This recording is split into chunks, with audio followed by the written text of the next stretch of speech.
রাতারাতি একটি স্বপ্ন ভেঙে গেল। বিজয়ের পদক পড়তে পড়তে পড়াই হলো না।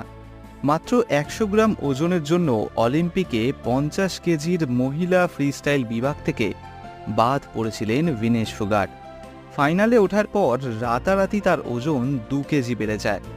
বুধবার সকাল অবধি চেষ্টা করেও 50 কেজি 100 গ্রাম পর্যন্ত ওজন কমলেও নিয়ম মতো 100 গ্রাম অতিরিক্ত ওজন থেকেই যায় এবং সেই কারণেই নিশ্চিত বিজয়ের পথ থেকে সরে যেতে হয় ভিনেশকে।